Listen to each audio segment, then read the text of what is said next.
당신은 아침에 커피를 내리며 뉴스 알림을 무심코 넘긴다. 환율 숫자는 평소와 크게 달라 보이지 않는다. 거리의 출근길도 어제와 같다. 그런데 이 평온함 속에서 한국 경제가 균열을 보이기 시작했다는 신호가 조용히 쌓이고 있다. 당신은 이 신호를 정말 보고 있는가? 당신의 통장 잔고는 오늘도 숫자상으로는 안전해 보인다. 월급은 제때 들어오고 카드 결제도 정상이다. 그래서 위험은 멀리 있다고 느낀다. 하지만 위기는 늘 이렇게 정상처럼 보일 때 시작된다. 이때 이미 다음 단계가 준비되고 있다. 당신은 슈퍼마켓에서 가격표를 보고 잠시 멈춘다. 어제와 크게 다르지 않다고 스스로를 설득한다. 작은 변화는 늘 합리화된다. 문제는 이런 미세한 변화가 연결될 때다. 그 연결의 끝에는 다른 이야기가 기다린다. 당신의 주변에는 여전히 투자 이야기가 흐른다. 부동산은 언젠가 회복된다는 말이 반복된다. 주식 계좌는 잠시 흔들릴 뿐이라는 위로가 이어진다. 군중의 언어는 늘 안정을 가장한다. 하지만 그 언어 뒤에 숨은 구조는 다르게 움직인다. 당신은 경제 뉴스를 볼 때 복잡한 그래프를 건너뛴다. 이해하기 어렵다는 이유로 시선을 돌린다. 그 순간 중요한 경고도 함께 지나간다. 위기는 설명이 어려운 형태로 다가온다. 그래서 더 늦게 인식된다. 당신이 기억하지 못하는 과거의 선택들이 지금의 구조를 만들었다. 정책은 한 번에 무너지지 않는다. 작은 조정이 반복되며 현재를 만든다. 그 과정은 늘 필요해 보였다. 그러나 필요와 안전은 항상 같지 않다. 당신은 한 회사원의 이야기를 떠올릴 수 있다. 그는 구조가 안정적이라고 믿고 대출을 늘렸다. 처음에는 아무 일도 없었다. 환경이 변하자 선택의 무게가 달라졌다. 이런 변화는 개인을 조용히 압박한다. 당신은 시장이 한순간에 붕괴하지 않는다는 사실에 안도한다. 대부분의 위기는 천천히 진행된다. 그래서 사람들은 대응을 미룬다.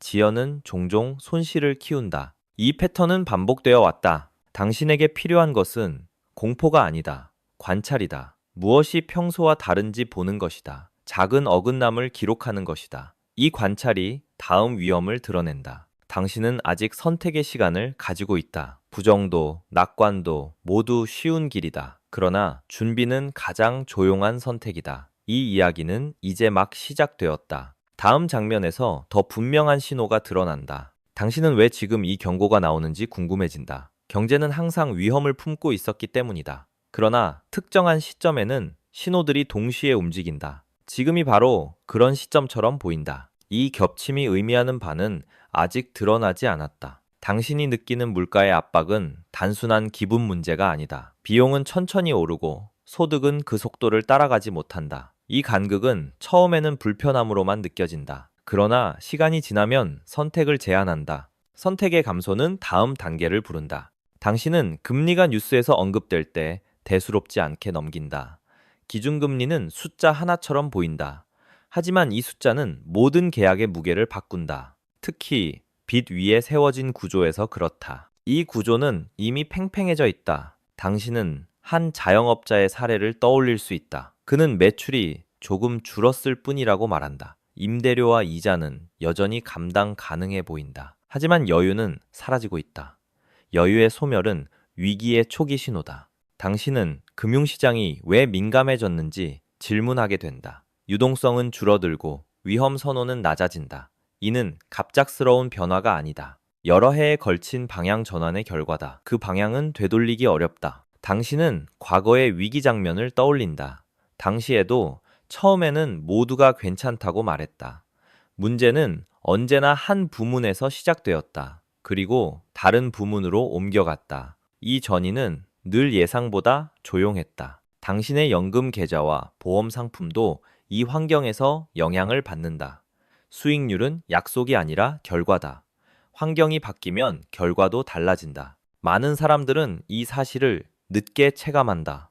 체감의 지연은 대응을 늦춘다. 당신은 시장 참여자들이 왜 서로를 바라보는지 관찰할 수 있다. 확신이 사라질수록 군중의 움직임이 중요해진다. 한쪽으로 쏠림이 생긴다. 이 쏠림은 안정처럼 보일 수 있다. 그러나 그것은 균형이 아니다. 당신은 지금 무엇을 봐야 하는지 묻는다. 표면적인 숫자보다 흐름을 보는 것이다. 속도와 방향을 느끼는 것이다. 이 관점이 위험을 앞당겨 보여준다. 아직 모두가 보지는 않는다. 당신은 이 단계가 개인의 불편에서 끝나지 않을 수 있음을 인식한다. 연결된 시스템에서는 파장이 확산된다. 다음에는 자산 시장이 반응한다. 그 반응은 다시 실물로 돌아온다. 이 순환이 다음 장면이다. 당신은 이 시스템이 언제부터 이렇게 작동했는지 묻게 된다. 모든 위기는 어느 날 갑자기 만들어지지 않는다. 과거의 선택들이 층층이 쌓여 지금을 만든다. 당시에는 합리적으로 보였던 결정들이다. 그러나 시간은 의도를 시험한다. 당신은 금융위기 이후의 장면을 떠올릴 수 있다. 충격을 막기 위해 돈은 빠르게 풀렸다. 낮은 금리는 고통을 늦췄다. 사람들은 숨을 돌릴 수 있었다. 그 대가가 나중으로 미뤄졌을 뿐이다. 당신에게 이 구조는 댐처럼 보일 수 있다. 물을 가두면 당장은 안정된다. 수위는 점점 올라간다. 벽은 여전히 견고해 보인다. 그러나 압력은 눈에 보이지 않는다. 당신은 왜 부채가 늘어났는지 이해하게 된다. 싸게 빌릴 수 있으면 더 빌리게 된다. 개인도, 기업도, 정부도 같은 선택을 한다. 이는 도덕의 문제가 아니다. 구조의 결과다. 당신은 한 신혼부부의 장면을 본다. 낮은 금리 덕분에 집을 샀다. 상환 계획은 엑셀에 깔끔하게 정리되어 있었다. 조건이 변하지 않는다는 가정이 깔려 있었다. 가정은 늘 가장 약한 고리다. 당신은 시간이 흐르며 환경이 바뀌는 것을 본다. 물가는 오르고 금리는 다시 움직인다. 과거의 계약은 현재를 기준으로 재조정되지 않는다. 이 불일치가 부담을 만든다. 부담은 점점 넓게 퍼진다. 당신은 금융기관의 역할을 관찰한다. 그들은 위험을 분산한다고 말한다. 실제로는 시간을 분산시킨다. 위험은 사라지지 않는다. 뒤로 밀려 있을 뿐이다. 당신은 왜 지금 긴장이 높아지는지 느낀다. 댐의 수위가 임계점에 가까워진다. 작은 변화도 크게 느껴진다. 시장은 이 미세한 신호에 반응한다. 반응은 서로를 증폭시킨다. 당신은 아직 붕괴를 보지 않는다. 대부분의 사람도 그렇다. 그래서 경고는 과장처럼 들린다. 그러나 역사에서는 이 지점이 반복된다. 다음 단계는 설명하기보다 보여진다. 당신은 이제 메커니즘의 핵심을 마주할 준비가 된다. 어떻게 작은 압력이 연쇄 반응으로 바뀌는지다. 이 과정은 매우 단순하다. 동시에 매우 위험하다. 다음 장면에서 그 연결이 드러난다. 당신은 이제 이 구조가 어떻게 반응하는지 보게 된다. 작은 압력은 바로 문제를 일으키지 않는다. 대신 가장 약한 지점을 찾는다. 그 지점은 늘 예상보다 일상적이다. 그래서 처음에는 주목받지 않는다. 당신은 금리가 조금 더 오를 때의 장면을 상상한다. 일부 대출은 재조정 구간에 들어간다. 월 상환액은 서서히 늘어난다. 큰 변화처럼 느껴지지 않는다. 그러나 이 증가는 되돌릴 수 없다. 당신은 한 중소기업의 회계를 들여다본다. 매출은 유지되지만 비용이 앞서간다. 현금 흐름은 점점 얇아진다. 은행은 조건을 다시 본다. 이때부터 선택지는 급격히 줄어든다. 당신은 자산 시장이 먼저 반응하는 이유를 이해한다. 가격은 기대의 집합이기 때문이다. 기대가 흔들리면 가격이 움직인다.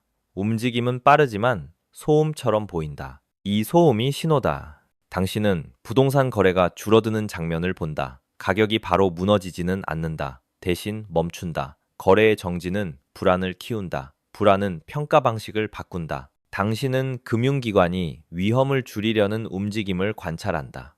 대출 기준은 조용히 강화된다. 이는 방어처럼 보인다. 그러나 동시에 유동성을 줄인다. 이 축소는 실물로 전달된다. 당신은 연쇄 반응의 경로를 따라간다. 개인의 부담은 기업의 매출로 이어진다. 기업의 축소는 고용에 닿는다. 고용의 불안은 다시 소비로 돌아온다. 고리는 닫힌다. 당신은 한 직장인의 하루를 떠올린다. 구조조정 소문이 돌기 시작한다. 아직 공식 발표는 없다. 그래서 대부분은 정상처럼 행동한다. 이 지연이 충격을 키운다. 당신은 시장이 왜 갑자기 예민해 보이는지 이해한다. 여유가 사라진 상태에서는 작은 사건도 크게 느껴진다. 뉴스 하나가 방향을 바꾼다. 방향 전환은 연쇄를 촉발한다.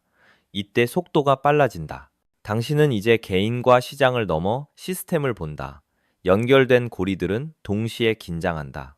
어느 하나의 문제는 독립적이지 않다. 이 구조가 지금 시험대에 오른다. 마지막 장면에서 당신이 볼 신호가 남아있다. 당신은 이제 마지막으로 무엇을 관찰해야 하는지에 도달한다. 뉴스의 헤드라인이 아니라 세부다. 거래량, 고용 공고, 연체에 대한 작은 언급이다. 이런 신호는 항상 먼저 약해진다. 그리고 나중에야 주목받는다. 당신은 주변 사람들의 말을 듣는다.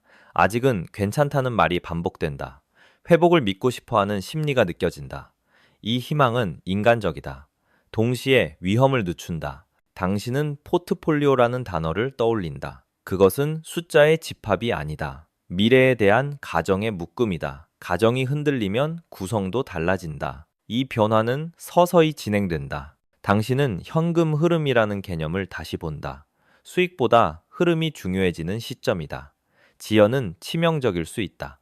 많은 위기는 이 지점에서 갈라진다. 살아남는 것과 버티는 것의 차이다. 당신은 시스템이 항상 복원력을 가지지는 않는다는 사실을 받아들인다. 조정은 회복처럼 보일 수 있다. 그러나 모든 조정이 끝을 의미하지는 않는다. 때로는 다음 압력을 준비한다. 이 구분이 중요하다. 당신은 준비가 공포와 다르다는 점을 인식한다. 준비는 시나리오를 생각하는 것이다. 선택지를 늘리는 것이다.